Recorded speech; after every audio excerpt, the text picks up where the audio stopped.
एक बार प्रेम से जयकारा लगाएंगे। परमपिता परमात्मा की, धर्म की, अधर्म का, विश्व का हो जाएगा। विश्व का कल्याण बोलने से हो जाएगी धर्म की जय,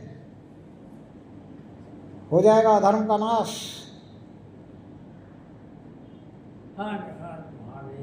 नहीं होगा। बोलते रहे हैं हम, बहुत पहले से बोलते रहे। हमारे ऋषि मुनियों की बड़ी हार्दिक इच्छा थी कि पूरे विश्व का कल्याण हो जाए। क्यों हार्दिक इच्छा थी? क्योंकि हमारे ऋषि मुनि बिल्कुल अंदर से इस बात के लिए तैयार थे कि पूरा विश्व मेरा परिवार है, वसुधैव कुटुंबकम। पर कल्याण दिख तो नहीं रहा। पूरे विश्व का छोड़ो, इस भारत भूमि का कल्याण भी दिख रहा है क्या? हमने कहा हमारी इच्छा, हमारी भावना और हमारे ऋषि मुनियों की भावना, हमारे बहुत पहले ऐसे संत जो पूरे विश्व को अपना परिवार समझते थे और उन्होंने वसुधैव कुटुंबकम का नारा दिया, अयम निजम परोवेति गन्ना लघु चेतसाम। बोला ये मेरा है, ये पराया है। ये गन्ना तो करने वाले जो है लघु चेतना वाले हैं। तो जिनकी चेतना विशाल हो चुकी है, जो पूरे समग्र विश्व के बारे में सोच रहे हैं, वो तो पूरे विश्व को ही अपना परिवार समझते हैं। हमने पूरे विश्व को अपना परिवार समझा। हमने नहीं समझा तो हमारे पूर्वजों ने समझा, तो हम आज गर्व से कह रहे हैं कि हमने समझा। अब आज हम समझ रहे हैं कि नहीं समझ रहे हैं, ये हमें अपने आप में चिंतन करना पड़ेगा, मनन करना पड़ेगा और उस पर कार्य भी करना पड़ेगा। अब हम इस पे क्या कार्य कर सकते हैं, क्या करना चाहिए कि पूरा विश्व अपना परिवार बन जाए? तो मैं बार बार हमेशा एक बात कहने की कोशिश करता हूँ कि हम अपने परिवार को, जितने को हम समझते हैं, मैं, मेरा, किसको किसको मेरा कहते हैं? मेरी पत्नी, मेरे बच्चे, मेरा पति, मेरे बच्चे। अपने परिवार को हम चाहते हैं कि अच्छा परिवार हो, संपन्न परिवार हो, नैतिकवादी हो, चरित्रवादी हो हमारे परिवार में सभी। हमारी संतानें ऐसी हो जो विश्व के कल्याण में लगे, जो विश्व के लिए हितकर कुछ करे। चाहते हैं ना? अब उसके लिए हम क्या करते हैं? जितना हमें पता होता है, जितना हमें समझ में आता, हमें का मतलब अभिभावकों को, जितना अभिभावकों को समझ में आता है वो बच्चों को सुधारने की कोशिश करते हैं। करते हैं कि नहीं करते हैं? तो अपने परिवार में हम अपने बच्चों को सुधारने के लिए क्या क्या क्रिया प्रक्रिया करते हैं? अच्छी से अच्छी बातें उन तक कैसे पहुँचे, इसका हम प्रयास करते हैं ना। आज पूरी दुनिया भी प्रयास कर रही है कि सब तक अच्छी से अच्छी बातें पहुँचे। आप तक भी पहुँचती होगी सोशल मीडिया के माध्यम से। सभी लगे हुए हैं कि अच्छी से अच्छी बात पहुँचे।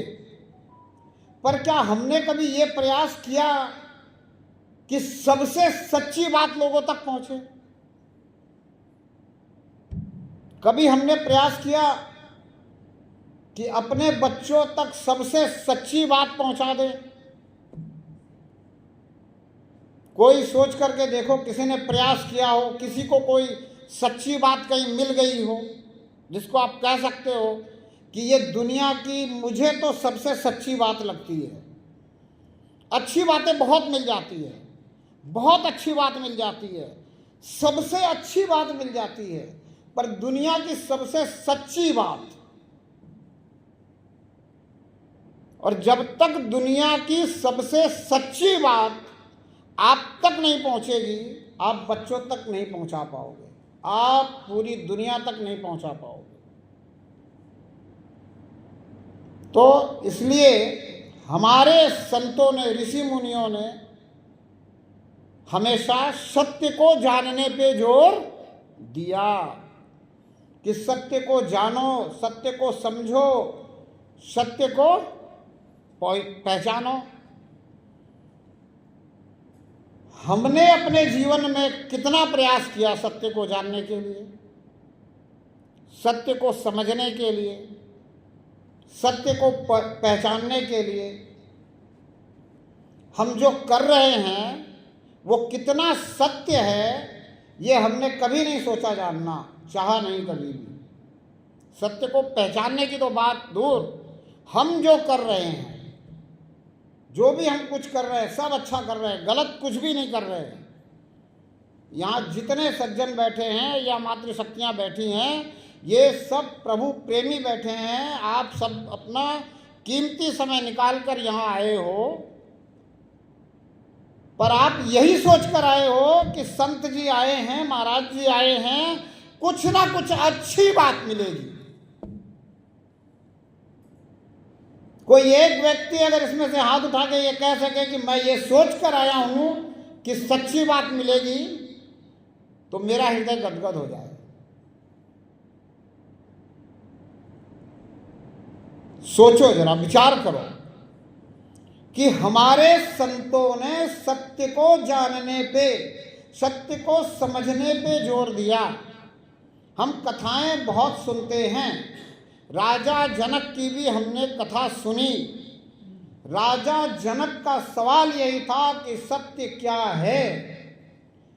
जो मैंने सपने में देखा वो सच है, जो अभी इन खुली आंखों से देख रहा हूं वो सच है? था कि नहीं सवाल? तो हम कथाएं सुनने के बाद भी ये नहीं समझ पाए कि हमें सत्य को जानना चाहिए, सत्य को समझना चाहिए, सत्य को पहचानना चाहिए। यही मनुष्य जीवन का मूल उद्देश्य होना चाहिए। पर आज जीवन का मूल उद्देश्य क्या रह गया है? केवल भौतिक संपन्नता। आज जीवन का मूल उद्देश्य क्या रह गया है? केवल भौतिक संपन्नता। और इस भौतिक संपन्नता को ही हम और आप, उसमें मैं भी आ गया और आप भी, इस जीवन की सफलता समझ बैठे हैं। इस जीवन की सफलता किसको समझ बैठे हैं? भौतिक संपन्नता को। इसी कारण जब हम किसी संत से भी मिलते हैं तो सिर्फ भौतिक बातें ही करते हैं, अभौतिक बातें नहीं कर पाते हैं,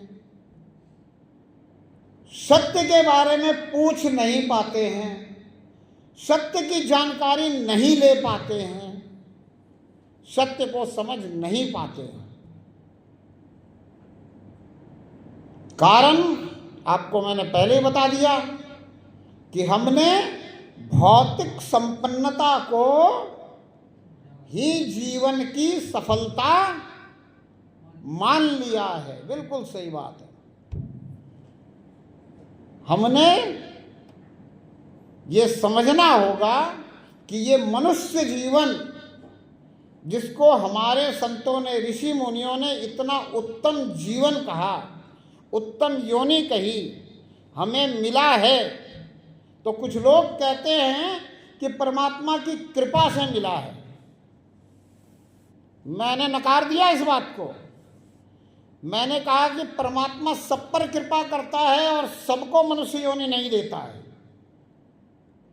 इसका मतलब कि ये जीवन आपको परमात्मा की कृपा से नहीं मिला है। ये जीवन या तो आपका चक्र पूरा हो गया तो मिला है, या फिर आपके प्रारब्ध के कारण, आपके पिछले कर्म के फल स्वरूप आपको मिला है। तो बात को समझ लो, ये एक बिल्कुल सच्ची बात बता रहा हूं आपको, और शायद आप तक बात पहुंच गई हो तो बिल्कुल बिठा लो चित्त में कि मुझे मनुष्य शरीर मिल जाने का परमात्मा की कृपा से कोई संबंध नहीं है।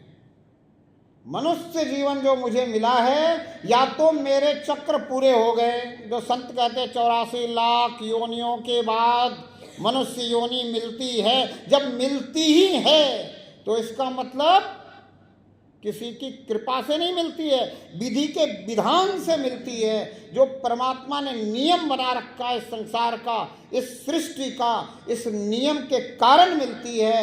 तो मनुष्य जीवन अगर मिला है और विधि के विधान में ये बात है कि 84 लाख योनियां पूर्ण होने के बाद ही मिलेगी, तो ये आपको बहुत महत्वपूर्ण अवसर मिला है। और इसी मनुष्य योनि में आप सत्य को जान समझ और पहचान सकते हो। सत्य को नहीं जाना, नहीं समझा, नहीं पहचाना तो जीवन असफल, चाहे संपन्नता कितनी भी हो। राजा जनक राजा हैं, कहीं कोई कमी नहीं है संपन्नता में, पर अपने जीवन को असफल मान रहे हैं। इसलिए सत्य की पहचान की जिज्ञासा उनमें उत्पन्न हुई है, और सत्य की पहचान की जिज्ञासा उत्पन्न होने के बाद सभी विद्वानों से, हठी जपी तपी ऋषि महर्षि साधु संत महात्मा सबसे सच जानने की, सत्य जानने की, समझने की, पहचानने की कोशिश कर रहे हैं। और अगर कोई भी विधि बताता है तो उससे ये पूछते हैं कि इस विधि से आपको अभी तक सत्य की पहचान हुई कि नहीं। तो कोई भी ये कह न सका कि मुझे सत्य की पहचान हो गई है। अगर कोई कह देता तो फिर सवाल होता कि कितने दिनों में हुई है, किस भाव के कारण हुई है, किस प्रकार से आपने इस विधि को अपनाने से हुई है, वो विधि मुझे बता दो और मुझे समय निर्धारित बता दो कि कब होगी। पर किसी ने बताया नहीं, किसी ने कहा नहीं कि मुझे सत्य का ज्ञान हो गया है, सत्य की पहचान हो गई है, सत्य मुझे समझ में आ गया है। इसलिए उन्होंने सवाल भी नहीं किया। पर उससे पहले हमारे संतों ने कह दिया है कि सत्य की पहचान होने में एक पल का समय भी नहीं लगता। सत्य की पहचान होने में समय एक पल भी नहीं लगता, पर वो पल आने में पता नहीं कितनी जिंदगियां लगती है।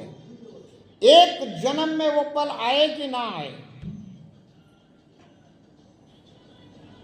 और हम शुरुआत अभी भी नहीं कर रहे।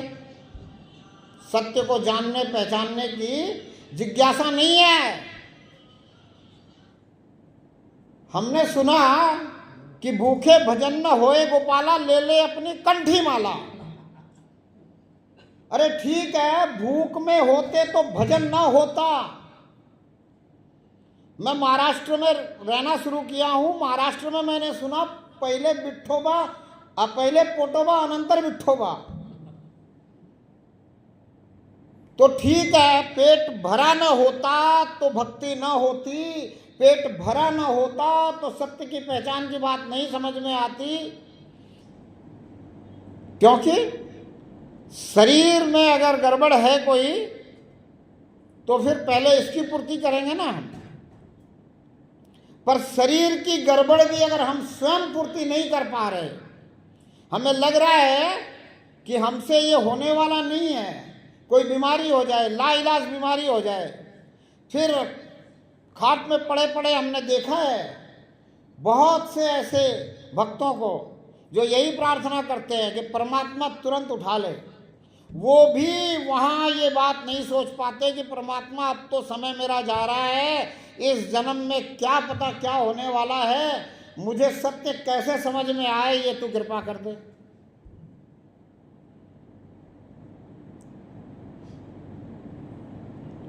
और हमारा पेट भर गया है, हमारे पास संपन्नता है, तो हम क्या कर रहे हैं, उस संपन्नता से क्षणिक सुख लेने का कोशिश कर रहे हैं। ये जो संपन्नता हमें मिली है, ये भी परमात्मा की कृपा नहीं है।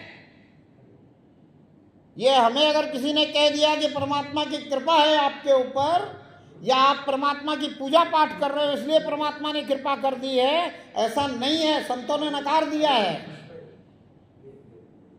संत तुलसीदास जी कहते हैं कि सकल पदार्थ है जग माही। तो समझ लो कि ये भी जो कुछ आपको मिला है परमात्मा की कृपा नहीं है। अगर आप अपने आप को ये समझ रहे हो कि मैं परमात्मा का कृपा पात्र हो गया हूं,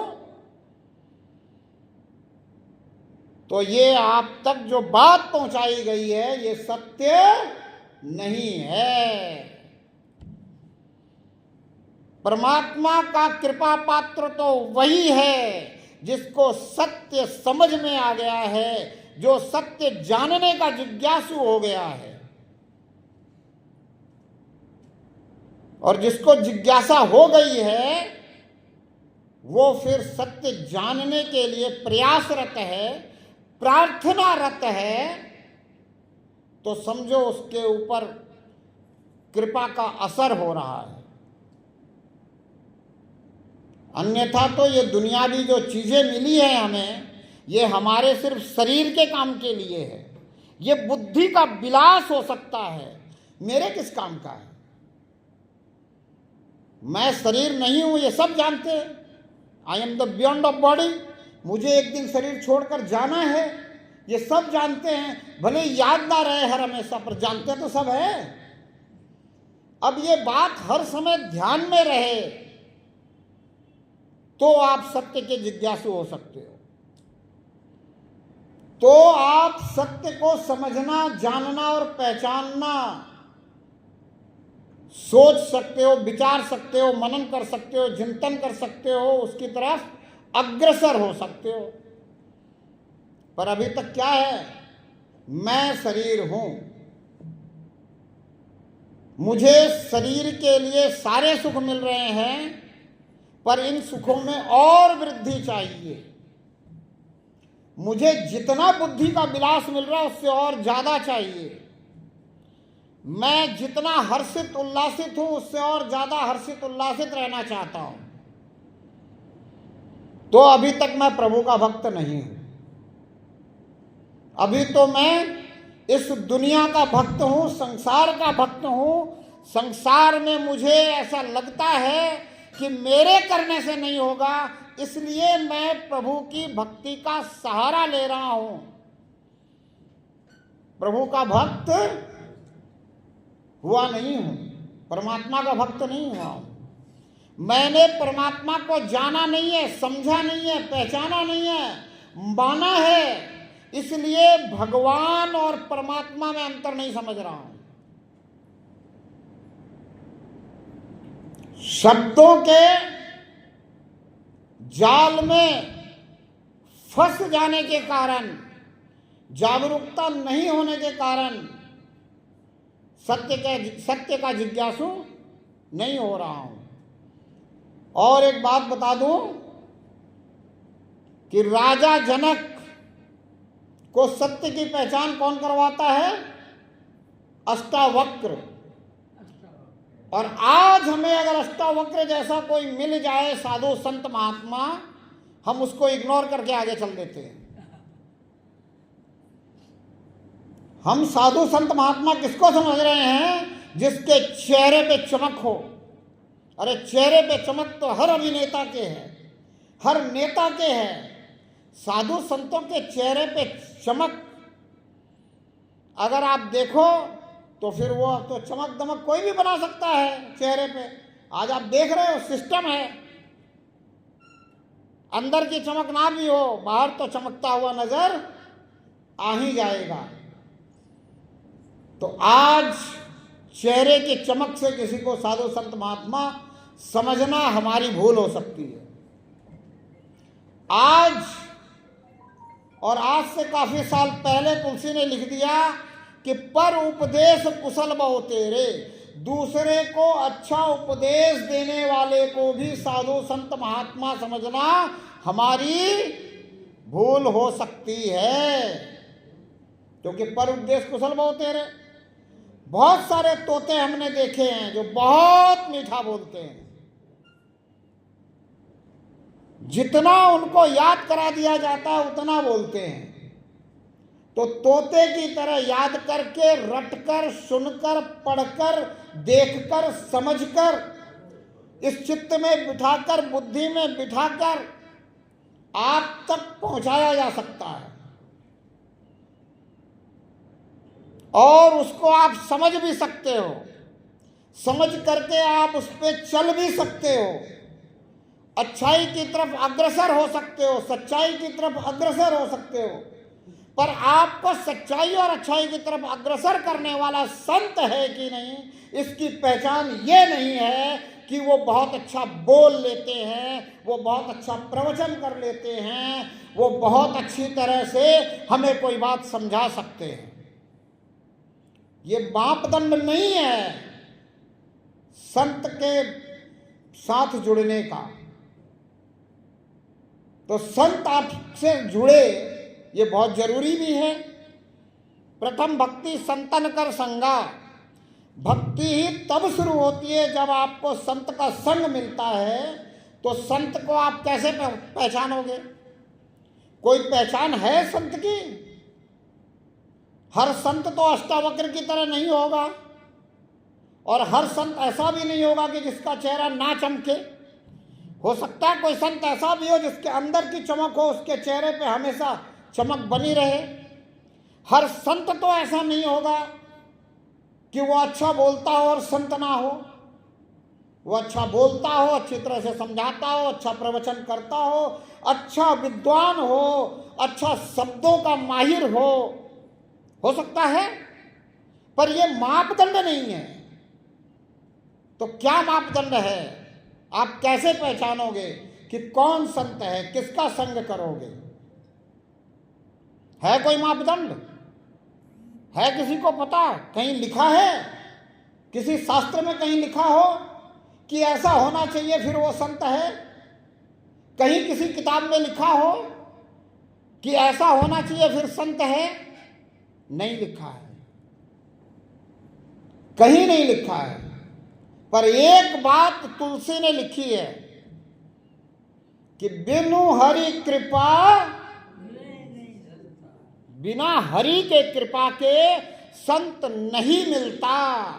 मीरा को हरि की कृपा से संत रविदास मिले।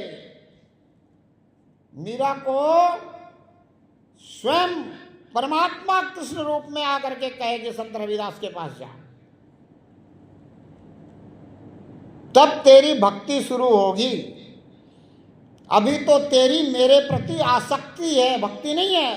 हम परमात्मा से आसक्ति लगा बैठते हैं, और संत कहते हैं आसक्ति छोड़। मीरा की आसक्ति है परमात्मा के प्रति, परमात्मा को वो कृष्ण रूप में मान रही है। जैसे आप को बता दिया गया है कि परमात्मा को महेश रूप में मान ले, आप भी परमात्मा को महेश रूप में मान रहे हो। ये आपकी परमात्मा के साथ आसक्ति है, भक्ति नहीं है। और संत कहते हैं आसक्ति जीवन में छूट जानी चाहिए।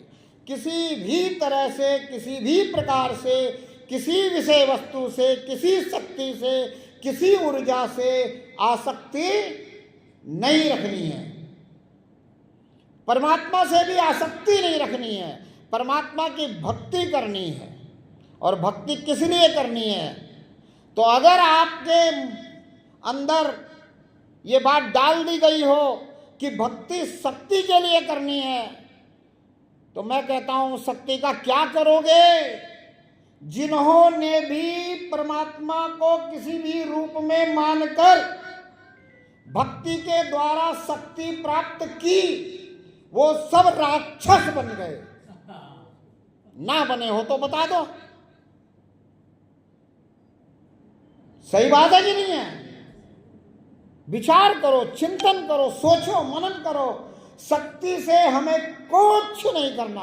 परमात्मा की भक्ति से हमें शक्ति नहीं चाहिए। परमात्मा की भक्ति से हमें क्या चाहिए? मुक्ति चाहिए। परमात्मा की भक्ति से हमें मुक्ति के अलावा और कुछ नहीं चाहिए। जीवन में संपन्नता हमारे कर्मों के फल के कारण मिलेगी, प्रारब्ध के कारण मिलेगी।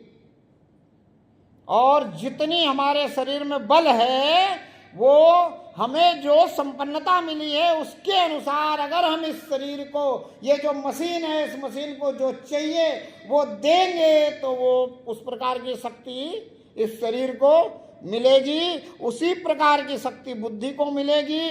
उतनी ही बुद्धि हमारी बलिष्ठ मनन और चिंतन के लिए तैयार होगी। ये सब चीजें हमें परमात्मा से मांगनी ही नहीं चाहिए। और हर कथा में आप सुन रहे होंगे, संत कहते हैं कि परमात्मा से मांगना है तो परमात्मा को मांगो, परमात्मा से और कुछ मत मांगो। हमने सुना और क्या किया? यहां रखा और उसमें बड़ा गहरा ताला लगा दिया और उसकी चाबी भी कहीं फेंक दी। वो चाबी लगा के देखते भी नहीं है कि यहां क्या रखा है। फिर संत आते हैं, फिर जगाते हैं, वो कहते हैं ला तेरा ताला खोलो, चाबी मेरे पास है, जाग, सोच, सुन, समझ, मनन कर, चिंतन कर, तुझे भक्ति से मुक्ति चाहिए।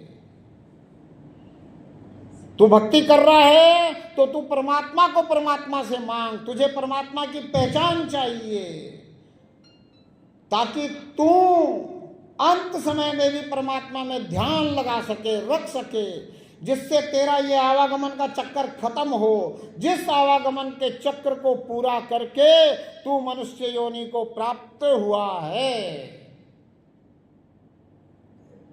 बार बार आते, बार बार समझाते, बार बार वो चाबी खोल के दिखाते कि देख तेरे अंदर ये फिट है। बचपन से तुझे हम सिखा रहे हैं, समझा रहे हैं कि तुझे परमात्मा की भक्ति करके मुक्ति की प्रार्थना करनी है, मुक्ति की मांग करनी है, मुक्ति की डिमांड करनी है। और मुक्ति के लिए अंत समय में परमात्मा में ध्यान रहना चाहिए। तो परमात्मा से ये मांग करनी है कि जैसे तुझ में अंत समय में ध्यान रह जाए, वो हमें युक्ति बता दे। अब वो युक्ति परमात्मा नहीं बताते, वो युक्ति कौन बताता है? संत बताते हैं। पर वो संत जो आप को मिला, वो युक्ति ना बताए तो संत नहीं है। और आप कहां खोजने जाओगे संत को कि कौन संत युक्ति बताए? तो इसलिए परमात्मा से ही प्रार्थना करो कि भाई तू डायरेक्ट युक्ति तो नहीं बताता, तो तू कृपा कर, तेरी कृपा से ही संत मिल सकता है। कोई ऐसा संत मिल जाए जो युक्ति बता दे, जिससे तू अंत समय में ध्यान में रहे। मेरा ध्यान सिर्फ तेरे में रहे अंत समय में। अब अंत समय कब आएगा पता तो है नहीं, कैसे आएगा पता तो है ही नहीं। आज तो हम देख रहे हैं, पता चला महाराज जी तो अभी प्रवचन करने के लिए आप बैठे, एक शब्द बोला और गए। अब पूछे महाराज जी कहाँ गए? तो बोले महाराज जी तो गए। अरे महाराज जी तुम जिसको कह रहे थे इस शरीर को, ये तो यही कुर्सी पे पड़ा। कौन गया? तो ये शरीर जो है ये महाराज नहीं है। इसी शरीर में अगर मैं अच्छे तरह से आपको समझाने वाला व्यक्ति ना होता मुझे प्रवचन नहीं करना आता होता, क्या पता आप मुझे महाराज नहीं कहते कि कहते? नहीं कहते। तो ये शरीर महाराज नहीं है, पर ये प्रवचन करना भी महाराज नहीं है। मैंने अभी बताया आपको पहले कि अच्छे बोल देने से वो संत नहीं है, वो महाराज नहीं है, वो साधु नहीं है। हो सकता है कि अच्छा संत आपको बताने आए, बोलने आए, पर अच्छा बोलने वाला संत नहीं है। इसलिए बिल्कुल एकदम अटेंशन में रहो, केयरफुल रहो। और अगर संत से मिलना है, युक्ति मिलनी है, तो परमात्मा से ही प्रार्थना करो कि प्रभु कृपा कर, कोई तो ऐसा हो जो मुझे युक्ति बता दे। और अगर ऐसा नहीं है तो तू बता दे, तू भी तो बता सकता है, बताता भी है। बहुत सी बातें परमात्मा बताता है। कब बताता है? जब तक हम परमात्मा से जुड़े रहते हैं, चाहे दुनिया के लिए ही जुड़े हों। तो जब हम पूछते हैं परमात्मा से कि ये काम करूं कि नहीं करूं, पूछते हैं कि नहीं? किसने किसने पूछा है? सबने पूछा है लगभग, किसी न किसी काम के लिए तो पूछा ही है अपने जीवन में। इतनी उम्र हो गई और सबको जवाब मिला है। और अगर उस जवाब को मान लिया गया है तो उसमें सफलता मिली है, और नहीं माना गया है तो असफलता मिली है, यह भी अनुभव हो सकता है। तो परमात्मा जवाब देता है, अंदर से देता है। तो जब हमारी भौतिक बातों का भी परमात्मा हमें जवाब देता है, हम परमात्मा से जुड़े रहते हैं, पूछते हैं, तो परमात्मा क्या हमें इस बात का जवाब नहीं देगा कि प्रभु तू ही बता दे कि कैसे तू मुझे अंत समय में याद रहेगा? लेकिन पूछा शायद अभी तक नहीं होगा कि पूछा था किसी ने। बस मैं ये निवेदन करने आया कि सत्य को जानने की, समझने की अपने अंदर इच्छा पैदा कर लो, पहचानने की इच्छा पैदा कर लो, और इस बात को पूरी तरह से सही समझ लो कि अंतिम समय में परमात्मा के ध्यान में रहेंगे, तभी जा करके जो है आवागमन से बचेंगे, तभी हमारा पुनर्जन्म नहीं होगा, तभी हम जो है परमात्मा में विलीन होंगे। क्योंकि अंतमता सोगता, जहां आशा तहां वासा। इसलिए कहते हैं जिसकी इच्छा कामना बाकी रह जाती है उसको उसी हिसाब से जन्म मिलता है। तो कई लोग सोचते हैं कि मेरी इच्छा कामना तो पूरी तरह से मनुष्य में है, मनुष्य वृत्ति में है, तो मुझे मनुष्य का जन्म मिलेगा। ये जरूरी नहीं है कि अंत समय में आपकी वैसी ही इच्छा कामना हो सकता है अंत समय में ये शरीर इतना दुखदाई हो जाए कि हमारी ये सारी इच्छा कामनाएं खत्म हो जाए और सिर्फ एक ही इच्छा कामना हो जाए कि प्रभु अब इस शरीर से जल्दी निकाल। तो इस शरीर से जल्दी निकाल जब इच्छा हो गई, इसका मतलब ऐसा शरीर दोबारा नहीं मिलेगा। तो कैसा शरीर मिलेगा पता भी नहीं है, क्या पता उस समय कहां ध्यान भटक जाए। कबीर के जो गुरु थे संत रामानंद जी, उन्होंने कहा था कबीर जी से, ऐसी कथा आती है, कथा होती है आपको समझाने के लिए, कथा सच हो ये जरूरी नहीं है। क्योंकि आप देख रहे हो पिक्चर बनती है, पहले पट कथा लिखी जाती है, फिर पिक्चराइज होता है। तो हमारी कल्पना बहुत उच्चतम शिखर की है। ये कथाएं भी काल्पनिक हो सकती हैं, पर आपको समझाने के लिए सुनाई जाती हैं, कही जाती हैं। उसका दृष्टांत दिया जाता है कि रामानंद जी जैसे भी एक फल में अटक गए थे। सुना होगा आपने, कबीर जी को कहा था कि भाई अगर इनको मुक्ति हो गई तो घंटा बजेगा। कबीर जी वहाँ थे नहीं, आए तो पूछे घंटा बजा था, बोला नहीं बजे। तो आँख खोल के देखते हैं, बोला अरे क्या है, फोटो वोटो कुछ आँख में पुतली में आ गई हो, पता चले कि कहाँ अटके हैं। तो वो जिस पेड़ के नीचे थे, बोला फल टंगा, फल में जो है उनकी हो गई वृत्ति, फल खाने की इच्छा हो गई होगी। तो फल में क्या बन गए? कीड़े। तो पता नहीं है। इसलिए ध्यान परमात्मा में रखने के लिए इसका प्रयास करना पड़ेगा।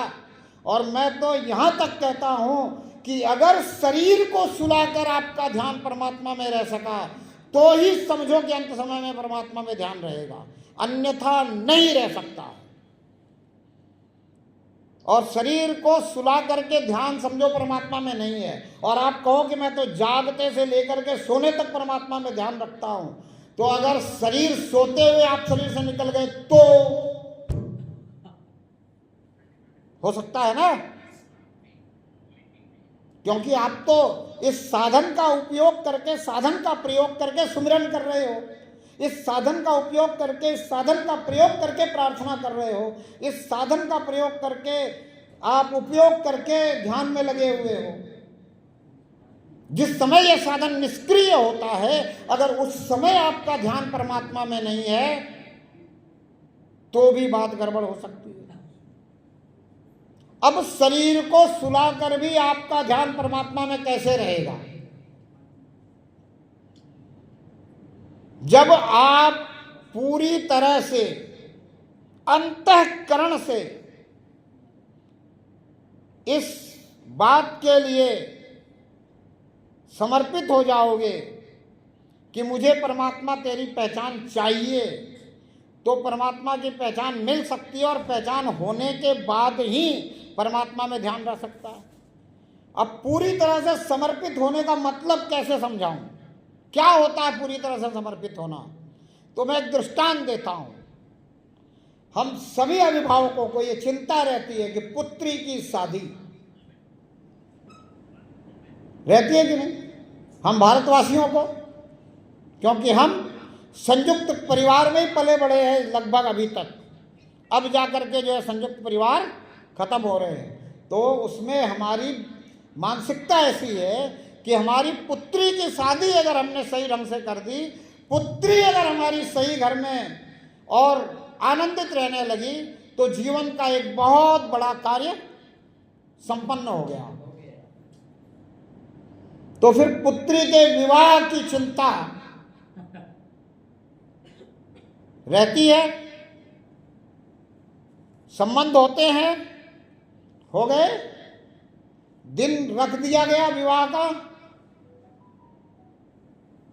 और अब उस विवाह के 6-7 दिन पहले जो आपका समर्पण होता है उस विवाह के प्रति, उस समर्पण को याद कर लेना। जो समर्पण आपका विवाह के प्रति होता है उस समर्पण को याद कर लेना।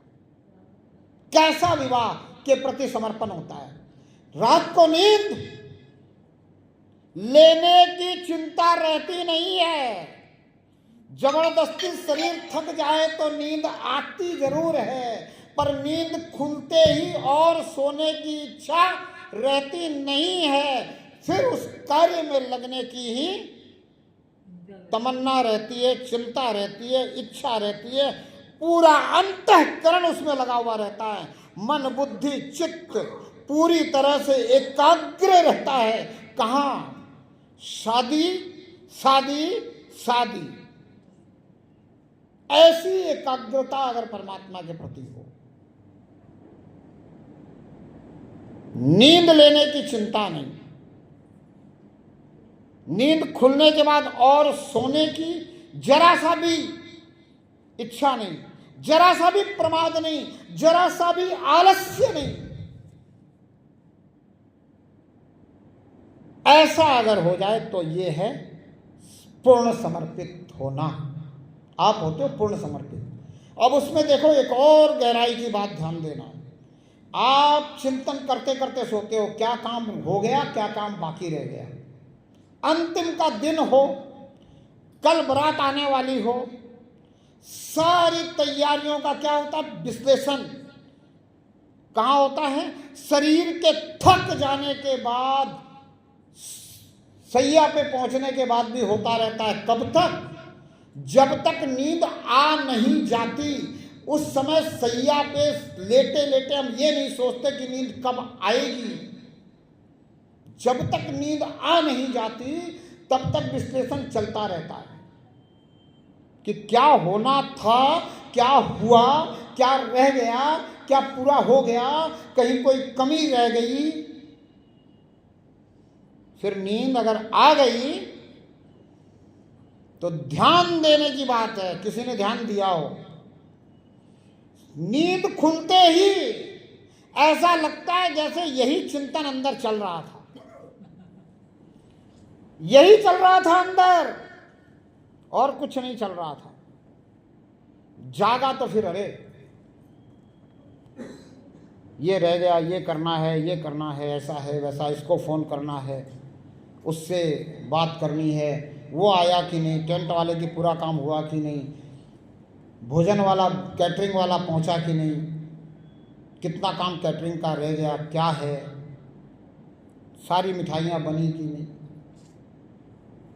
कोई आलस्य नहीं, कोई प्रमाद नहीं, शरीर का भान नहीं। उस समय के लिए आप वैदेही हो जाते हो।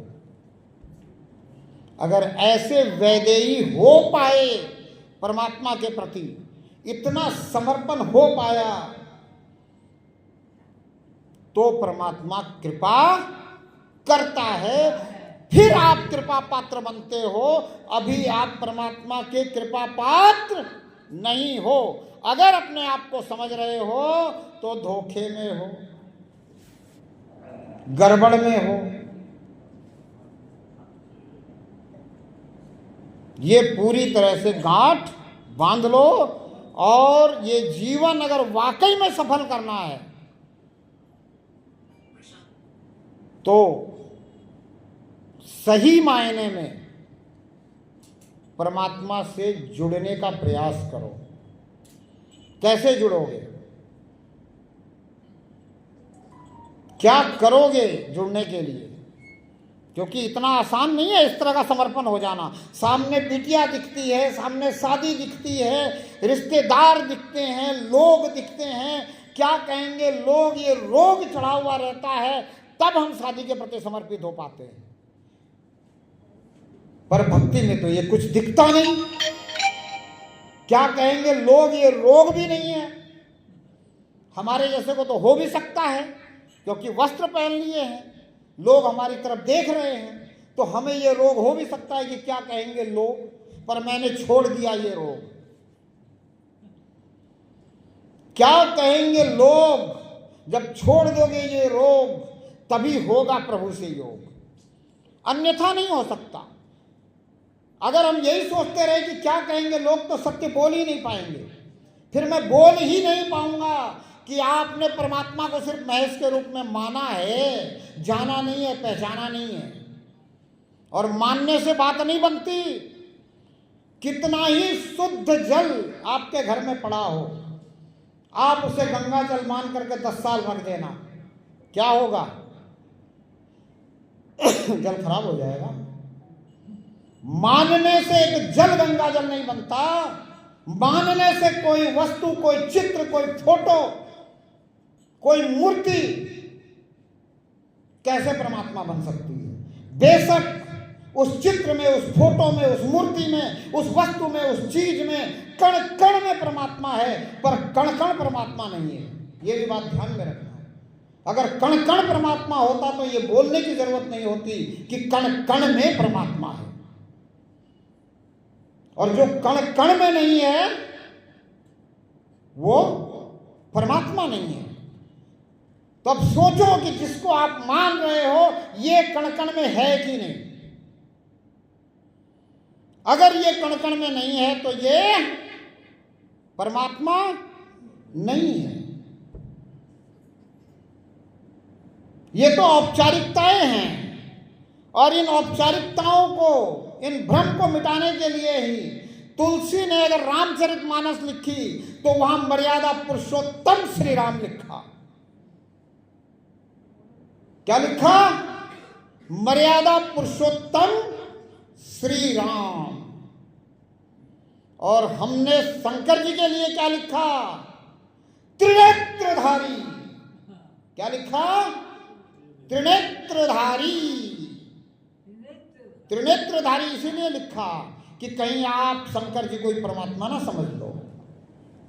ये त्रिनेत्रधारी है, इनका तीसरा नेत्र खुला हुआ है, ये परमात्मा को पहचानने वाले हैं। आपका भी तीसरा नेत्र खुल जाए तो आप भी परमात्मा को पहचान लोगे।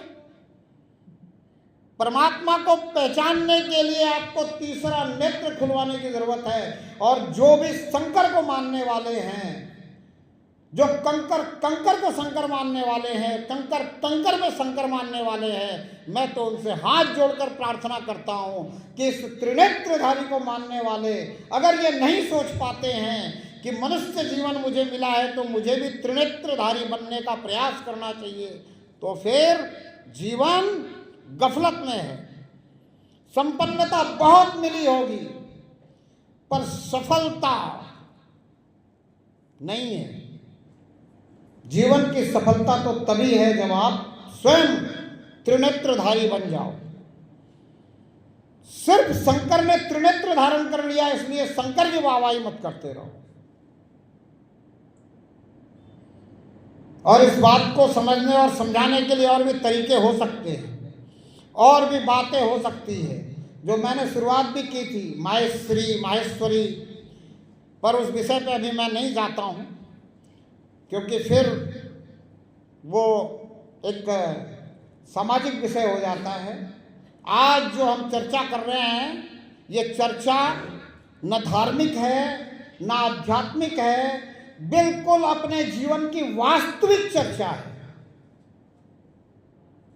हम अपने जीवन की वास्तविक चर्चा कर रहे हैं, जिस वास्तविकता को प्राप्त करने के लिए हमारे ऋषि मुनियों ने, हमारे संतों ने एकांतवास शुरू किया था। हमारे ऋषि मुनि कंदराओं में, गुफाओं में जाते थे, एकांतवास करके जो अनुभव मिलता था, जो बोध मिलता था, वो बोध, वो अनुभव आप तक पहुंचाने के लिए समाज में आते थे। आज मैं भी आपसे निवेदन करता हूं कि परमात्मा से जुड़ने के लिए एकांतवास शुरू करो। एकांतवास का मतलब समझने की कोशिश करो।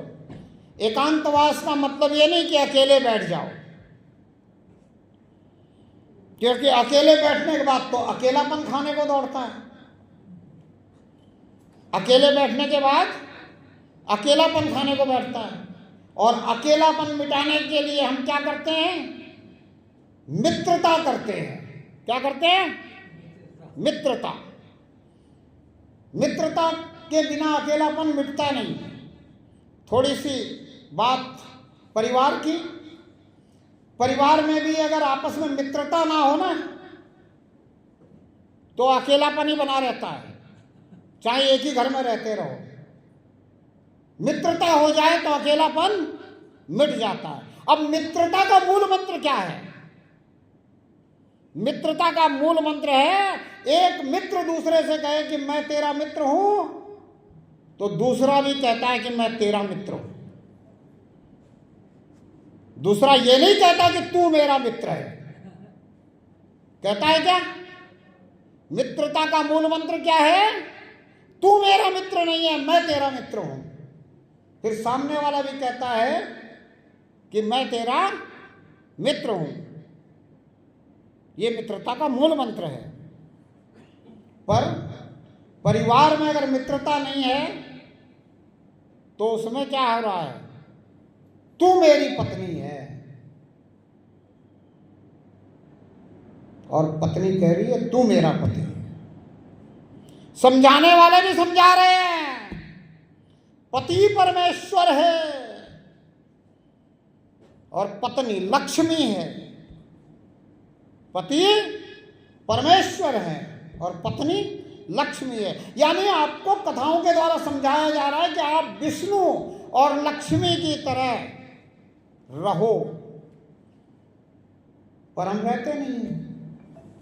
अब विष्णु और लक्ष्मी का संबंध कैसा है? विष्णु जी चाहते हैं लक्ष्मी जी सुखी रहे, इसलिए लक्ष्मी जी की हर बात मानते हैं। किसी कथा में सुनी हो कि लक्ष्मी जी ये बात विष्णु ने नहीं मानी? सुनी क्या आज तक? नहीं सुनी। तो विष्णु जी चाहते हैं लक्ष्मी जी सुखी रहे, लक्ष्मी जी की हर बात मानते हैं। अच्छा, लक्ष्मी जी ने कोई ऐसी बात कही हो जो मानने लायक ना हो? किसी कथा में आपको लगा हो कि ये लक्ष्मी जी की ऐसी बात है जो मानने लायक नहीं है, लक्ष्मी जी ने अपने लिए कुछ मांगा हो, जब भी कुछ मांगा है तो दूसरे के लिए मांगा है। तो हर कथाएं चाहे ये काल्पनिक ही हो, आपको जो समझाने की कोशिश कर रही हैं वो आप अगर समझ जाओ तो ये जीवन, ये घर, ये सब कुछ स्वर्ग होगा, ये पूरी दुनिया स्वर्ग होगी। अच्छा, विष्णु जी ने कभी लक्ष्मी जी से कुछ कहा हो ऐसा वैसा जैसा तैसा?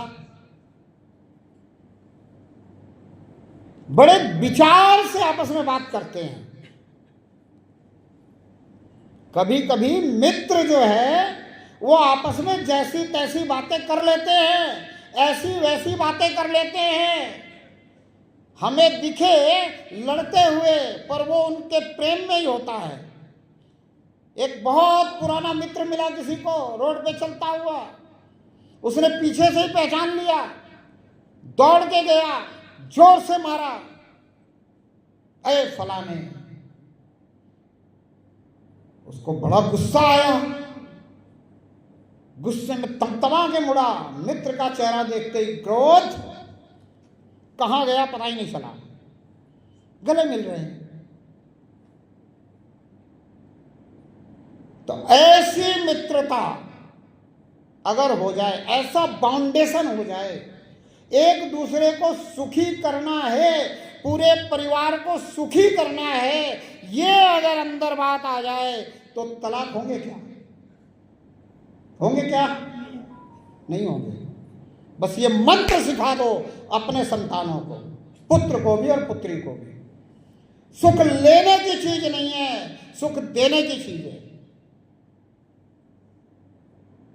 परिवार का हर व्यक्ति ये सोचे कि मुझे अपने परिवार को सुखी करना है, वो परिवार कभी दुखी रह ही नहीं सकता। रह सकता है क्या? नहीं रह सकता। पर परमात्मा के विषय में ऐसी बात नहीं है।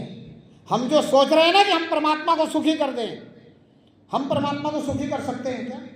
किसी बात से, किसी प्रसाद से, किसी भोग से, किसी फूल से, किसी पत्र से, किसी दिए से, किसी और चीज से परमात्मा को हम सुख दे सकते हैं क्या? परमात्मा परम सुखी है। तो परम सुखी को सुखी करने का मत सोचो। जो प्रसन्न है, अति प्रसन्न है, इसको प्रसन्न करने की मत सोचो। इसके लिए कुछ करने की जरूरत नहीं है। स्वयं की मुक्ति के लिए इसको पहचानने की जरूरत है। तो हमें इससे मित्रता करने की जरूरत है।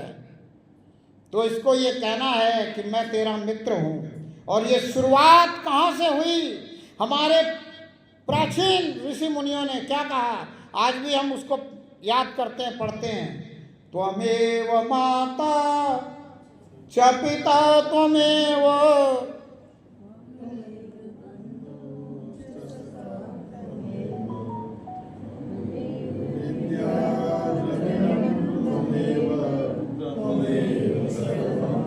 मम देव देव। क्या कहा? सब कुछ तू है। अब सब कुछ में गुरु भी आ गया, सब कुछ में संत भी आ गया। नहीं आया? सब कुछ में सब कुछ आ गया। सब कुछ में धन, विद्या, तमेव विद्या, द्रविणम तमेव द्रव्य, सब कुछ तू है मेरा। अब जो परमात्मा को सब कुछ मान ले, फिर वो मांगेगा क्या? मुझे तो तू ही चाहिए, तुझसे कम में मैं राजी होने वाला नहीं हूं, तेरे सिवा और कुछ नहीं चाहिए। जिसको पूरी तरह से मनुष्य जन्म का उद्देश्य समझ में आ जाए, वो तो फिर बिल्कुल यही बात कहेगा कि तेरे से कम में मैं मानूंगा नहीं, तेरे से कम कुछ नहीं चाहिए। तू कुछ भी दे ना दे, उससे मेरा सरोकार नहीं है, क्योंकि मुझे पता है कि तूने शरीर दिया है तो प्रारब्ध के अनुसार तूने पहले ही इस शरीर की सारी व्यवस्थाएं भी कर रखी है। पहले बना प्रारब्ध पाछे रचा शरीरा। ये बात अगर समझ में आ जाए तो फिर मुझे तू चाहिए। अब कैसे मिलेगा तू, कैसे तेरी पहचान होगी? तो मैंने पहले बोला कि कैसे मिलेगा तू। तब मिलेगा पे ऐसा है कि परमात्मा तो मिला हुआ है, कण कण में है, सब जगह है, मेरे अंदर है, आपके अंदर है। आपने अभी सबने हाँ करी है कि हम अगर भौतिकवाद में पड़े हुए हैं, हमें भौतिकवाद से ही प्रेम है, भौतिकवाद के कारण परमात्मा से प्रेम कर रहे हैं, फिर भी हम भौतिकवाद का कोई प्रश्न परमात्मा से पूछते हैं तो भी जवाब देता है। कहा ना? तो इसका मतलब मिला हुआ है मेरे पास, है नियरे सूझत नहीं, दृग दृग ऐसो जिंद, कहे तुलसी इस संसार को, हुआ मोतिया बिंद।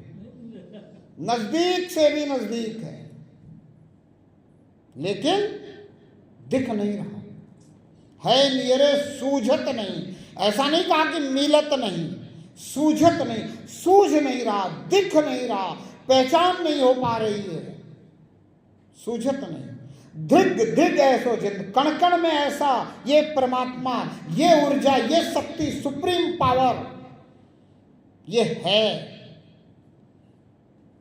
तो क्यों नहीं दिख रहा? तो बोला मोतिया बिंदु हुआ है। कहाँ मोतिया बिंदु हुआ है? मुझे तो नहीं हुआ, मेरी आंखों में। आपकी आंखों में हुआ है क्या? नहीं हुआ। फिर भी तुलसी कहते हैं कि पूरे संसार को मोतिया बिंदु हुआ है, और बिल्कुल सही कह रहे हैं, सत्य कह रहे हैं। वो कौन सी आंख है? वो तीसरी आंख है।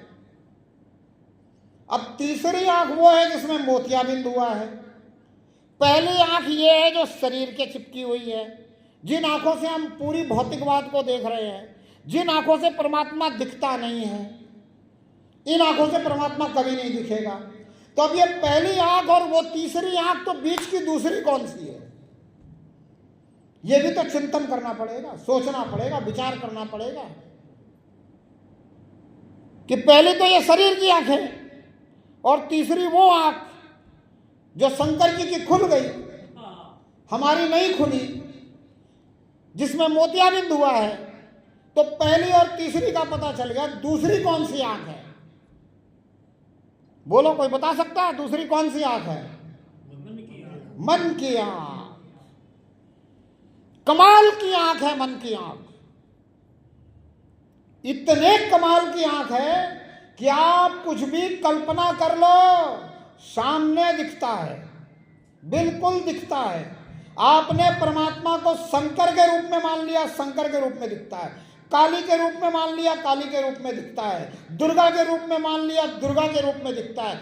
आपने कल्पना कर ली कृष्ण रूप में, आपने कल्पना कर ली जिस किसी रूप में, कल्पना आप किसी भी रूप में करो, परमात्मा बिल्कुल प्रत्यक्ष नजर आता है मन की आंखों से। और क्या क्या कल्पना करते हो तो दिख जाता है, जरा सोच कर देखो। एक बहुत बड़ा धनाढ्य व्यक्ति, आप सब धनाढ्य ही हो, आपके साथ रहकर मैं भी अपने आप को धनाढ्य समझ रहा हूं, क्योंकि जैसे संगत वैसे रंगत। तो एक धनाढ्य व्यक्ति, उसका बहुत बढ़िया मकान है, लेकिन अब उसके पास और धन आ रहा है, उसके प्रारब्ध में बहुत कुछ लिखा हुआ है। अब वो सोचता है कि मेरा एक आलीशान बंगला बने। उसने उसके लिए जमीन भी ले रखी है। अब उसने अपने चिंतन में बिठा लिया है कि ऐसा ऐसा बंगला बनना चाहिए, यहाँ डाइनिंग, यहाँ ड्राइंग, यहाँ फलाना, वहाँ वो, ऐसे लॉबी, सब कुछ मन में उसके चल रहा है,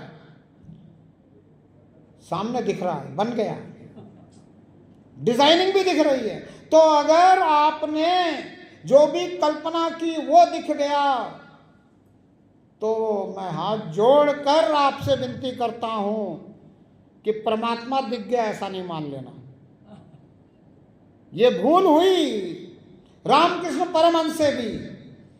उन्हें काली दिख रही है साक्षात, बोला खुली आंख से भी दिख रही है, बंद आंख से भी दिख रही है। मुझे दिख रही है, तुझे नहीं दिख रही है।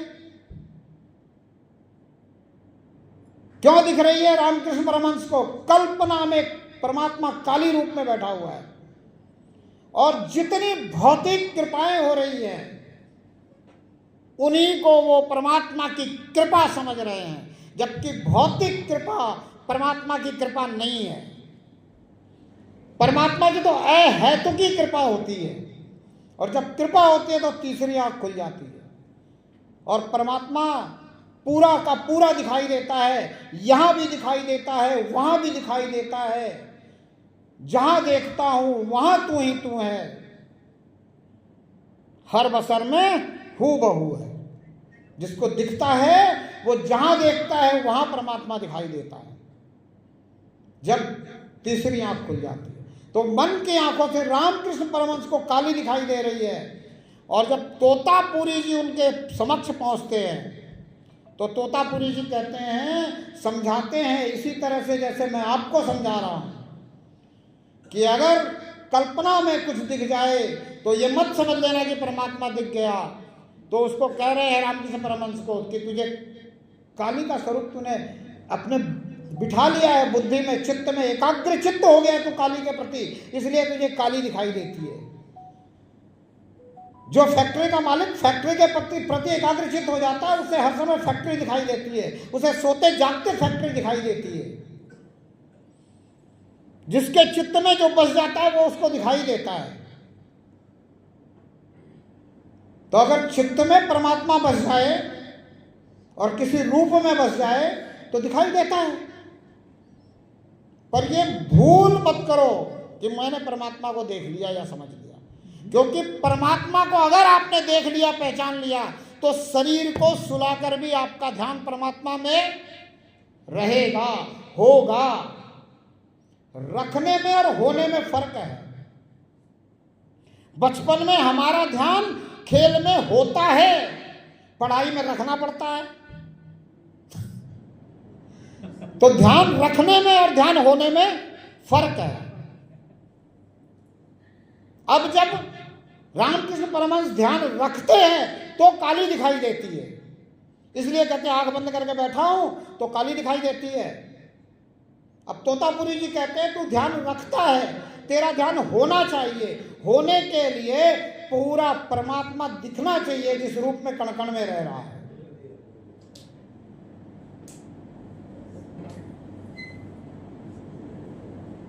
अब ये दिखने के लिए तीसरी आंख खुलनी है। तो वहां तोतापुरी जी कहते हैं रामकृष्ण परमहंस को कि अब तू इस काली को काट दे तलवार से। तलवार से काटने का मतलब है कि अपने चित्त से, बुद्धि से हटा दे, शास्त्र की बात को मान ले। जो यजुर्वेद कह रहा है 30वें अध्याय के 22वें 23वें ऋचा में कि तस्य प्रतिमा नास्ति, परमात्मा की प्रतिमा नहीं हो सकती, जिसको तुलसीदास जी लिखते हैं। हम रामचरितमानस को बहुत महत्व देते हैं राजस्थान में, इसलिए तुलसी की बात क्या कहते हैं तुलसी, एक अनीह अरूप अनामा अज सच्चिदानंद परधामा।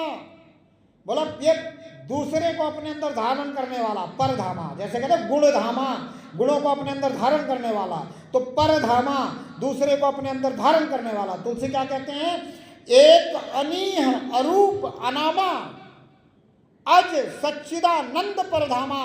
ये परधामा जो परमात्मा है, जो सबको अपने अंदर धारण किए हुए, कैसा है, अनीह है, अरूप है, एक अनीह अरूप अनामा है। अगर परमात्मा अनामा है तो नाम किसका जप रहे हो? अगर परमात्मा अरूप है तो निराकार क्यों कह रहे हो? निराकार तो हवा है, निराकार तो ये खाली जगह है कि नहीं? ये खाली जगह निराकार। तो निराकार और साकार दोनों परमात्मा की रचना है। ये खाली जगह किसने बनाई है?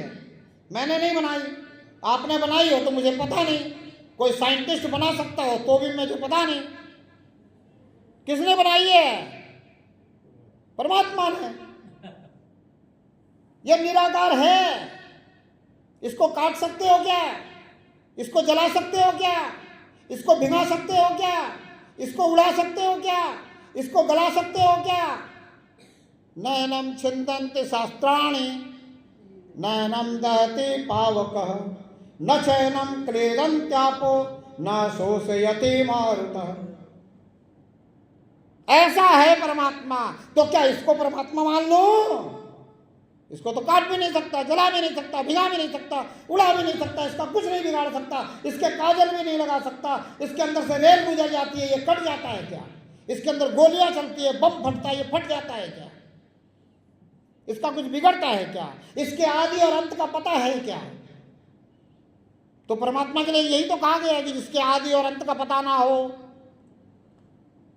जिसका कुछ बिगड़ता ना हो, जो अविनाशी हो। हमें तो यही अविनाशी दिख रहा है क्योंकि हम इसका कुछ नहीं बिगाड़ सकते, पर ये इसको भी परमात्मा समेट सकता है। समेट सकता है कि नहीं? इसको भी परमात्मा समेट सकता है कि नहीं? बोलो ना हाँ या ना तो बोलो। तो फिर ये भी परमात्मा नहीं है। इसका मतलब परमात्मा निराकार नहीं है और परमात्मा साकार भी नहीं है। साकार और निराकार दोनों परमात्मा की रचना है। आप तक सत्य पहुंचाने आया हूं, आपको खुश करने नहीं आया हूं, आपको आनंद देने नहीं आया हूं। मुझे क्वांटिटी से मतलब नहीं है, क्वालिटी भी मुझे नहीं चाहिए। क्या करूंगा क्वालिटी का लेकर मैं? क्यों चाहिए मुझे क्वालिटी? अगर मुझे कुछ चाहिए तो थोड़ा बहुत आप लोगों से सहयोग चाहिए ताकि मैं जो सेवा कार्य कर रहा हूं उसको आगे बढ़ा सकूं। ना मुझे क्वांटिटी चाहिए ना क्वालिटी चाहिए। और मुझे पता है कि परमात्मा ने जिस कार्य में लगाया है उसके लिए जिससे दिलवाना है उससे दिलवाएगा। इसलिए मैं मांग भी नहीं रहा हूं, कोई रसीद बुक वगैरह लेके भी नहीं चलता। किससे दिलवाएगा, किसके अंदर गुदगुदी करवाएगा, कब मेरे मुख से निकलवाएगा ये भी पता नहीं है। तो मुझे ना क्वालिटी चाहिए ना क्वांटिटी चाहिए, पर मैं आपकी क्वालिटी को सुधारने आया हूं। जो वेद कहता है कि मनुर्भव, मनुष्य बनो, मैं कहता हूं मनुष्य बन जाओ। हम अपने आप को सनातनी हिंदू कहते हैं, कोई अपने आप को मुसलमान कहता है, कोई ईसाई कहता है, कोई सिख कहता है, कोई पारसी कहता है, कोई बौद्ध कहता है, कोई जैन कहता है। आदमी आदमी कोई नहीं मिला जो कहता हो कि मैं आदमी हूं, मैं मानव हूं, मैं मनुष्य हूं। मनुष्यों का कोई गैंग नहीं मिला, मनुष्यों का कोई संगठन नहीं मिला। मिला क्या? कहीं देखा है, सुना है? अगर मिले तो शामिल हो जाना मनुष्यों के संगठन में। नहीं मिलेगा। संगठन होते वर्चस्व के लिए।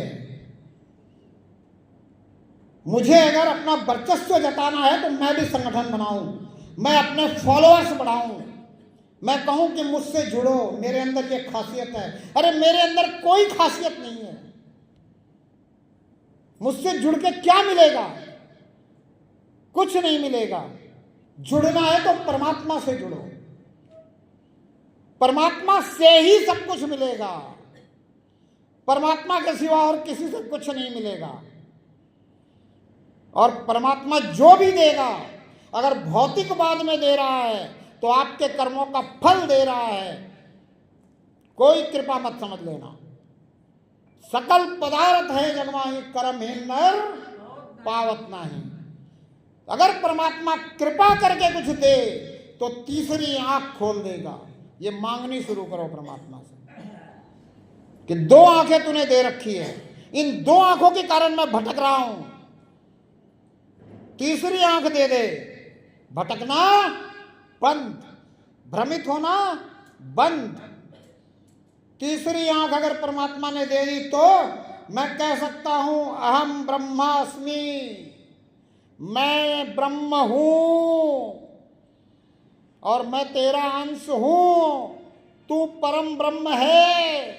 मैं ब्रह्म हूं का मतलब ये नहीं है कि मैं परमात्मा हो गया, मैं रहूंगा अंश का अंश, पर मुझे पूरी तरह से भान हो गया कि मैं ब्रह्म हूं, मैं आत्मा हूं, मैं ईश्वर हूं। ईश्वर हम कहते हैं, ईश्वर शब्द जो है आत्मा का पर्यायवाची है, हमें परमात्मा को परमेश्वर ही कहना चाहिए। और हम चूंकि ईश्वर कहते हैं, इसलिए जो परमेश्वर कहते हैं, यानी कि ईसाई लोग हमारे लोगों को यही समझाकर अपने में शामिल कर लेते हैं कि तुम्हारे ईश्वर से हमारा परमेश्वर परम है, जबकि वेदों में परमेश्वर शब्द आया है, हमारा ही चुराया हुआ शब्द उन्होंने लिया है, लेकिन हम ईश्वर ईश्वर ईश्वर ईश्वर रटे जा रहे हैं। हमारे साधु संतों को भी बीमारी लग गई है, ईश्वर ईश्वर ईश्वर कहे जा रहे हैं, परमेश्वर नहीं कह रहे हैं। परमेश्वर शब्द हमारा है, किसी ने चुरा लिया तो किसी और का थोड़ी हो गया। और अगर किसी और का तुम मान भी लिए तो सही को सही कहने में दिक्कत क्या है? आत्मा और परमात्मा, परमात्मा कह सकते हो, परमेश्वर क्यों नहीं कह सकते?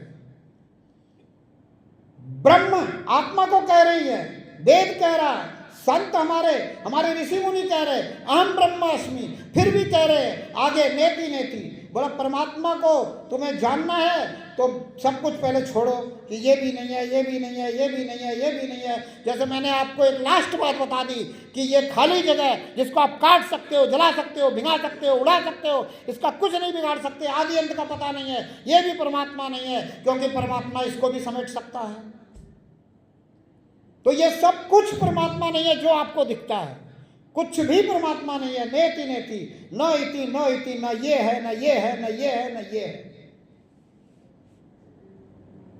तो अब सवाल होना चाहिए कि परमात्मा क्या है और कैसा है। इस सवाल का जवाब कोई दूसरा आपको नहीं दे सकता परमात्मा के अलावा, क्योंकि परमात्मा शब्दातीत है, परमात्मा बुद्धि से परे है।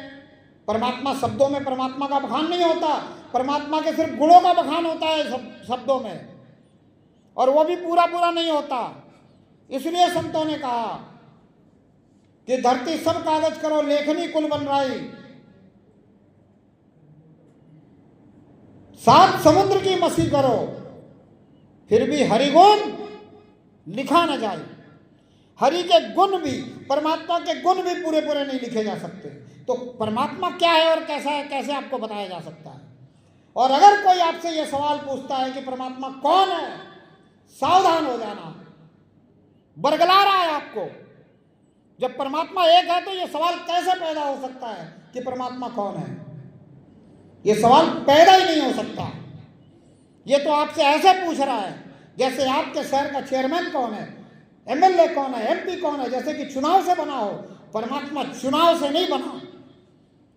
हमने अगर चुन करके किसी को परमात्मा मान लिया है तो ये हमारी गलती है, हम गफलत में हैं, हम भ्रमित हैं, क्योंकि तीसरी आंख खुली नहीं है, खुलवाई नहीं है। जिसकी तीसरी आंख खुली है इसको भी परमात्मा मान रहे हैं, फिर भी हम प्रार्थना नहीं कर रहे परमात्मा से कि मेरी तीसरी आंख खुल जाए तो मेरा जीवन सफल हो जाए, अन्यथा फिर चक्र में जाना पड़ेगा। विधि का विधान तभी टूट सकता है जब आपका तीसरा आंख परमात्मा खोल दे। और कब खोलेगा? जब आप पूरी तरह से उदास हो जाओगे।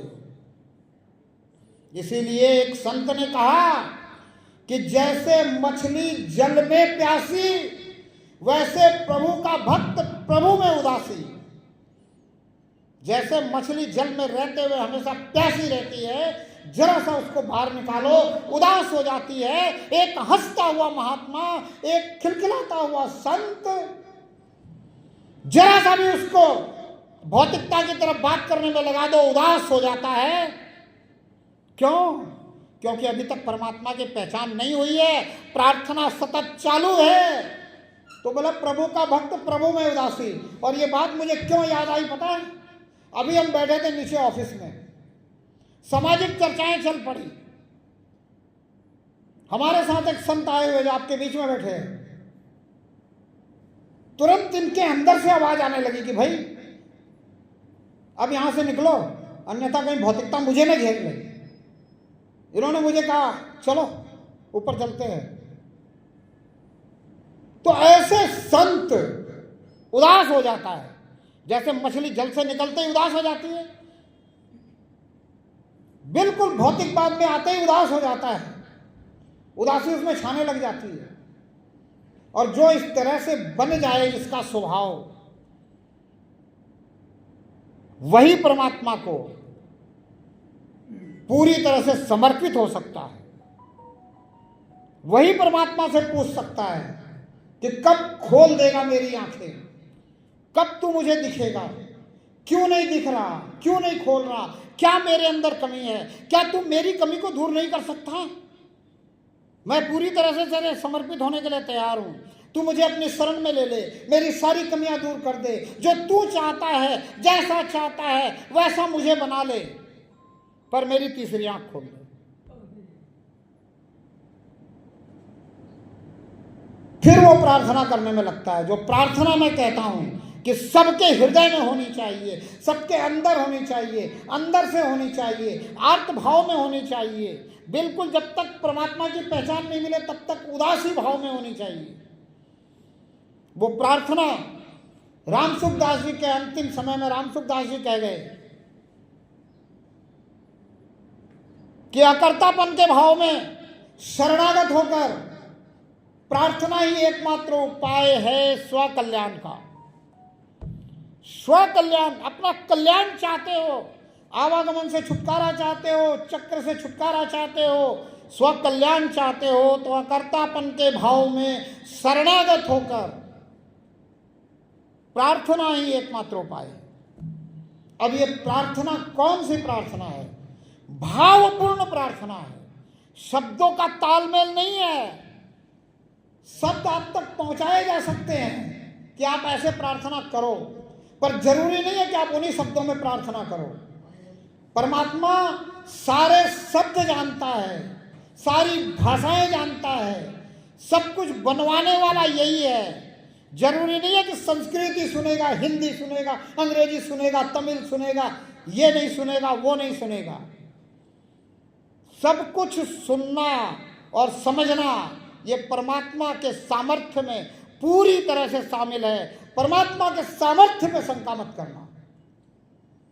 परमात्मा आपकी तीसरी आंख खोल सकता है, परमात्मा सामर्थ्यवान है, परमात्मा के सामर्थ्य पे कभी शंका मत करना।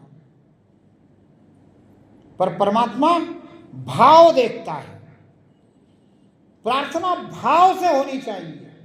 भावेन विद्यते देवा। अगर कोई कहे कि परमात्मा भाव का भूखा है तो समझ जाना वर्गला रहा है, समझ जाना कि आपको भ्रमित कर रहा है। परमात्मा किसी चीज का भूखा नहीं है, जो भूखा हो वो परमात्मा नहीं है। इसलिए परमात्मा भाव देखता है, भूखा नहीं है भाव का। परमात्मा को कुछ नहीं चाहिए। चाहिए क्या कुछ? परमात्मा लेने वाला नहीं है, देने वाला है। लेकिन भौतिक वस्तुएं आपके कर्मों के अनुसार देता है। आपको तीसरी आंख अगर देता है तो आपके भावपूर्ण प्रार्थना के कारण देता है। देने वाला है परमात्मा, लेने वाला नहीं है। और अगर हम परमात्मा को देने की कोशिश कर रहे हैं, हम गलफत में हैं, हम भ्रमित हैं, हम भ्रम में हैं। हम कुछ नहीं दे सकते परमात्मा को। किसी शास्त्र में किसी संत ने, ऋषि मुनि ने नहीं लिखा कि परमात्मा के लिए ज्योत जलाओ। अगर कहीं लिखा हो, कोई बता दे कि इस संत ने, इस ऋषि ने, इस मुनि ने, इस महर्षि ने लिखा हो कि परमात्मा के लिए ज्योत जलाओ। किसी ने लिखा हो कि तुम्हें परमात्मा के लिए पाठ करना पड़ेगा। परमात्मा को पाठ चाहिए, परमात्मा को ज्योत चाहिए, धूप चाहिए, दीप चाहिए, नैवेद्य चाहिए, ये चाहिए, वो चाहिए, धन चाहिए, पैसा चाहिए, सुपारी के गणेश जी बनाओ, उस पर 5 रुपये 10 रुपये चढ़ाओ, और 5 रुपये 10 रुपये ब्राह्मण की झोली में चले जाए, पुजारी की झोली में चले जाए, गणेश जी नाली में चले जाएं। कौन से शास्त्र में लिखा है? अभी तक तो मुझे मिला नहीं। 89 से लेकर के मैं ये सवाल पूछता आ रहा हूं सभी से। इसलिए आपने देखा होगा कि जोत जलाई जरूर है, पर उस प्रसन्नता से नहीं जिस प्रसन्नता से आप जलाते हैं। क्योंकि आपको लगता है मैं आपकी खुशी के लिए वो जोत उस समय जला दी, कि ना जलाऊं तो आप मुझे नास्तिक समझोगे। जो वास्तविक होता है वो ना आस्तिक होता है ना नास्तिक होता है, वो वास्तविक ही होता है और वो वास्तव में परमात्मा से जुड़ा हुआ होता है। और दुनिया में कोई नास्तिक नहीं होता है। मुझे आज तक एक भी नास्तिक नहीं मिला। अगर जिसने ये कहा कि मैं परमात्मा को नहीं मानता, तो मैं कहता हूं कि तुझे कहना क्यों पड़ता है कि तू परमात्मा को नहीं मानता? इसका मतलब तू जानता है कि परमात्मा है, और जो जानता है कि परमात्मा है वो नास्तिक नहीं हो सकता, वो आस्तिक है, वास्तविक नहीं है। तो इस कारण से मैंने ये जोत जलाई कि आप मुझे नास्तिक ना समझें, और मैं आस्तिक भी नहीं हूं, मैं वास्तविकता में जीने वाला व्यक्ति हूं। और मैं चाहता हूं कि मैं वास्तविक बना रहूं, मैं मानव बना रहूं। मैं एक बार अगर ऐसे बोल रहा हूं तो आप ये सोचेंगे बोला मानव बनना चाहता है, फिर समाज को क्यों इकट्ठा करता है, समाज से क्यों जुड़ना चाहता है? ये मेरी खुशकिस्मती है, ये मेरी खुशकिस्मती है कि मैं इस समाज में पैदा हुआ हूं, मुझे इस समाज के अभिभावकों से ये शरीर मिला है। और यही कारण है कि मैं चाहता हूं कि सबसे पहले मेरा समाज इस सत्य को समझे, और समाज को समझाते हुए पूरे विश्व तक ये बात पहुंचे। क्योंकि व्यक्ति जब विचारवान हो जाता है, समझवान हो जाता है, सूझवान हो जाता है, नैतिकवान हो जाता है, चरित्रवान हो जाता है, तो वो यही सोचता है कि सबसे पहले मेरा परिवार ऐसा बने, फिर मेरा समाज ऐसा बने, फिर मेरा देश, मेरा राष्ट्र ऐसा बने, फिर समग्र सृष्टि, ये समग्र विश्व इस विचार को समझ पाए, इस पे चले। और अगर ऐसा विचार सब में आ जाए तो विश्व शांति कहीं दूर है क्या? यज्ञ करने से विश्व शांति नहीं होगी। अगर आप अन्यथा न ले तो ये जितने भी धार्मिक क्रियाएं हो रही हैं, मैं इनको सबको धंधा ही कहता हूं। कुछ लोग कहते हैं धंधा शब्द मत बोलो, मैंने कहा ठीक है, आगे से यह कह दिया करूंगा धंधा है पर गंदा नहीं है, अनावश्यक है, गलत नहीं है, अनावश्यक है, आवश्यक नहीं है। अनावश्यक हमने अपने जीवन में करते चले जा रहे हैं, आवश्यक को छोड़ दिया है, आवश्यक छूट गया है। आवश्यक को पकड़ लो, अनावश्यक अपने आप छूट जाएगा। जब हर पल आप उदास बैठे रहोगे कि परमात्मा तू मुझे दिख क्यों नहीं रहा, मुझे तीसरी आंख क्यों नहीं प्रदान कर रहा, क्या मेरे अंदर कमी है, क्या मैं करूं कि तू मुझे तीसरी आंख प्रदान कर देगा,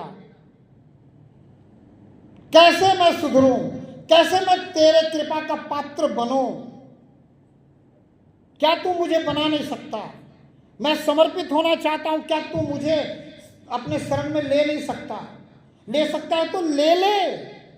अगर ये आपके हर समय चित्त में चलता रहा तो फिर ये अनावश्यक अपने आप छूट जाएगा कि नहीं छूट जाएगा? आवश्यक तो यही है ना कि हम प्रार्थना करें परमात्मा से कि हे प्रभु मुझे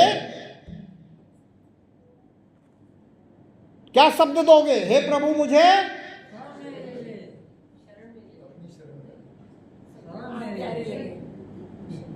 आप प्यारे लगे। देखो एक बात है, मैंने जो कर्म किया है उसका फल मैं तो भुगतना नहीं चाहता। क्या पता प्रारब्ध में कुछ किया ही हो, इस जन्म में भी बहुत कुछ किया है, मैं तो इसका फल भुगतना नहीं चाहता। तो मैं क्या कहूंगा?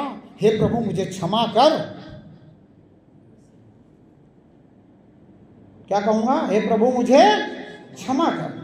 किस लिए क्षमा कर? जाने अनजाने बहुत सारी गलतियां होती है, होती रहेंगी। जब तक ये शरीर है, मैं इस शरीर में हूं, इस किराए के मकान को संभालने और सही ढंग से रखने के लिए गलतियां करते रहूंगा, मच्छर काटेगा, मेरा हाथ जाएगा, मैं उसे मारता रहूंगा, मरेगा वो। नींद में मच्छर काट दिया, मैं उसको उड़ाने की थोड़ी सोचूंगा,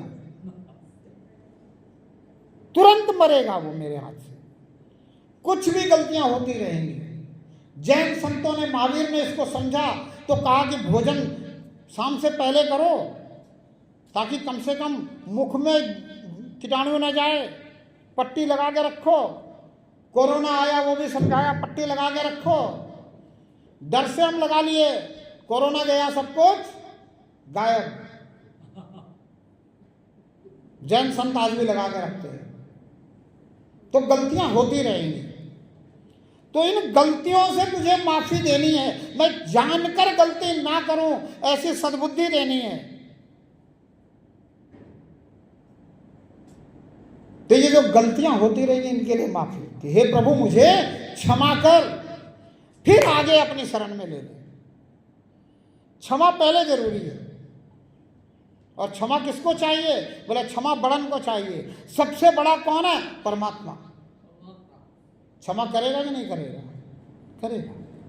क्षमा करता है, कृपालु है, दयालु है, क्षमा करता है। पर हम मांगे अपने कर्मों की क्षमा। क्या प्रार्थना करेंगे? हे प्रभु मुझे क्षमा कर, अपनी शरण में ले ले। अभी प्रार्थना पूरी नहीं हुई, इसके आगे क्या है? बोला प्रभु इस शरीर रूपी साधन से जो सर्वश्रेष्ठ होने वाला है वो करवा ले। क्यों? क्योंकि इस जीवन में सर्वश्रेष्ठ क्या होना चाहिए मुझे नहीं पता है। मुझे ये तो पता है कि श्रेष्ठ क्या करना चाहिए, इसलिए मैं सेवा में लगा हुआ हूं। मुझे ये पता है कि अति श्रेष्ठ क्या होना चाहिए, इसलिए मैं प्रार्थना में लगा हूं। श्रेष्ठ क्या है? सेवा। उससे भी श्रेष्ठ है प्रार्थना। तो मैं श्रेष्ठ में लगा हुआ हूं, अति श्रेष्ठ में लगा हुआ हूं, पर सर्वश्रेष्ठ मेरे जीवन में क्या होना चाहिए ये मुझे पता नहीं है। इसलिए तुझसे प्रार्थना है कि प्रभु इस शरीर रूपी साधन से जो सर्वश्रेष्ठ होना चाहिए वो करवा ले। तो प्रार्थना कहां तक पहुंची? हे प्रभु मुझे क्षमा कर, अपनी शरण में ले ले। इस शरीर रूपी साधन से जो सर्वश्रेष्ठ है वो करवा ले। अब इसमें शब्दों का तालमेल पे ध्यान मत देना ज्यादा। शब्द ऐसे भी हो सकते हैं कि हे प्रभु तू वो करवा ले जो सर्वश्रेष्ठ हो इस जीवन में। भाव से मतलब है, शब्द से मतलब नहीं है। भाव अंदर होना चाहिए। शब्द तो इधर के उधर ग्रामर के अनुसार हो सकते हैं, पर भाव इधर का उधर नहीं होना चाहिए। तो प्रार्थना है कि हे प्रभु मुझे क्षमा कर, अपनी शरण में ले ले। इस शरीर रूपी साधन से जो सर्वश्रेष्ठ होना चाहिए वो करवा ले, और मुझे ऐसी दृष्टि प्रदान कर। तीसरी आंख भी तो मांगनी है कि नहीं मांगनी? मांगनी है ना? शुरू कर दोगे क्या आज से ही? अरे कम से कम शुरू तो करो। कभी भूलोगे, कभी छूटेगा, फिर मांगोगे, याद आएगा। शुरू करो कि मुझे ऐसी दृष्टि दे दे जिस दृष्टि से मैं इस शरीर रूपी साधन से होते हुए को देखता रहूं कि ये हो रहा है, मैं कर नहीं रहा हूं। ये हो रहा है मतलब तू करवा रहा, ये हो रहा है मतलब तू करवा रहा, मैं कर नहीं रहा हूं। फिर कबीर वाली बात आएगी, ना मैं किया ना कर सका, ना कर सके शरीर, जो किया सो हरि किया। हुआ कबीर कबीर। बोले जो भी किया, जो भी हुआ इस शरीर से, कबीर कबीर आप बोल रहे हो क्योंकि आपको शरीर दिख रहा है। मुझे पता है कि हरि करवा रहा है। तो हम और भी भजन गाते हैं, हमसे गवाए जाते हैं। बोले करता है तू कन्हैया, मेरा नाम हो रहा है, पर समझता नहीं है तू भैया, इसलिए फिर से चक्र में जाम हो रहा है।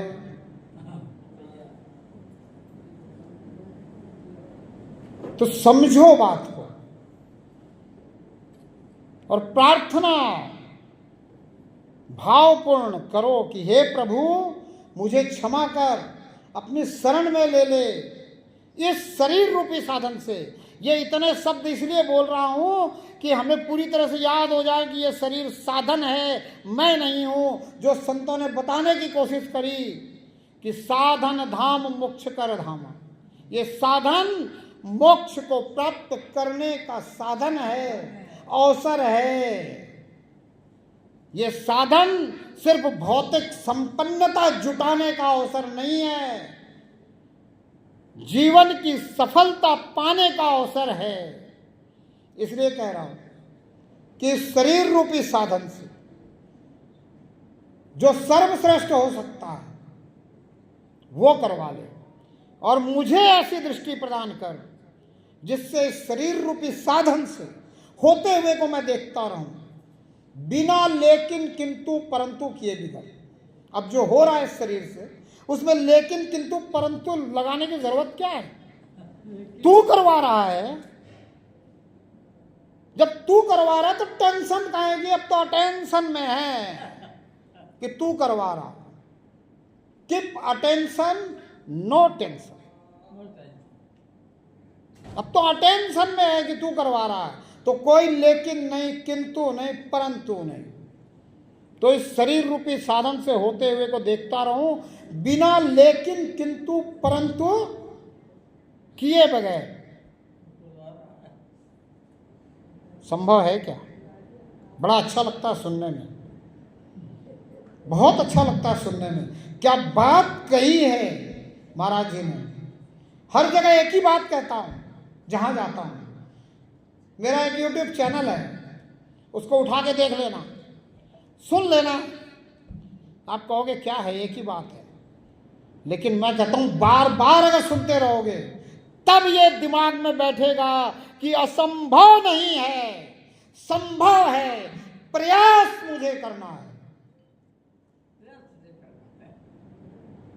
प्रयास ही नहीं करेंगे तो असंभव है। प्रयास मुझे